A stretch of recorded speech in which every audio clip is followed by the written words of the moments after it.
finished and the damage was done. You reaped a spell that took me over. A thunderbolt right out of the sun. A lucky planted supernova. Catch the rhythm, jump to the beat. The nights are warm and my words are tender.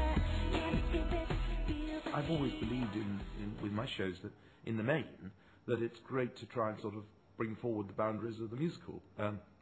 I mean, with Bombay Dreams, it's an interesting one because it is great fun. It's very funny. It has its, obligatory sort of Bollywood tragic big moments. It has high romance. It has all of that. So on that level, I guess it's not sort of pushing things forward that much. But where, of course, it is for the Western audience is Rahman, because his melody is not Western, yet it's not Indian as, people think. I mean, I'm sure a lot of people who are looking at Bombay Dreams think, well, I don't know that I want to book for that yet. I'd like to know whether this is not going to be all Ravi Shankar or something, because I, like everybody else, thought, well, Indian music is all people sitting on the floor and playing the sitar and everything. And, it sounds terribly rude, but I think a lot of us do. So what I hope is that people are going to realise just exactly what this young man's doing. fantasies are flying. Simply no denying. You are my Bombay lover. I was in between a mix actually, and this call from Shekhar came, and then he said, I got someone on the phone and he wants to talk to you. I said, who is it? He said, Andrew Lloyd Webber. I said, you're joking. No, here it is. And I heard a voice of Andrew's.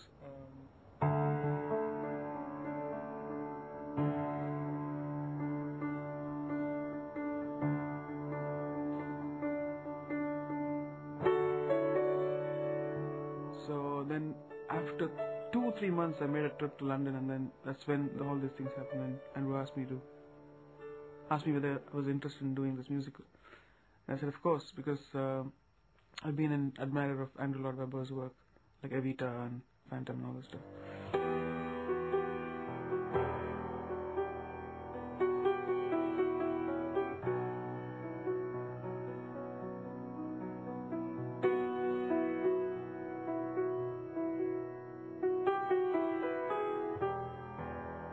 The main thing about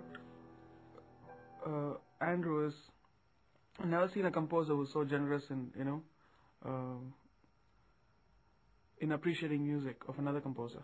So that's a quite peculiar attitude I saw in Andrew, because in India you never open-heartedly say about another composer. If he's living, if he's dead, okay, we always say, oh, he was great and all this stuff. If he's living, I said, okay, he's good, So that way I think Andrew has been really generous and has been really encouraging for this whole musical, and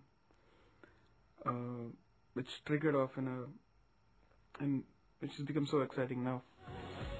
What I think he could bring to Western music is another take on melody. I mean, British and Western pop has, produced some good songs. I mean, the question in the last few years, actually, things have got a bit better.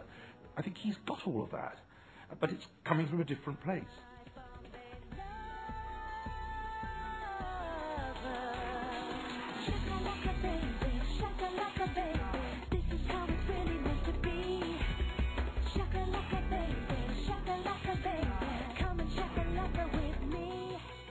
I think people will be very, very excited. I think that, there's something in his music, really, that I think will appeal to a very, very wide audience indeed. And I think it's one of those things that once people start to hear, once they begin to get to know that music, I think it will be an eye-opener to a big audience.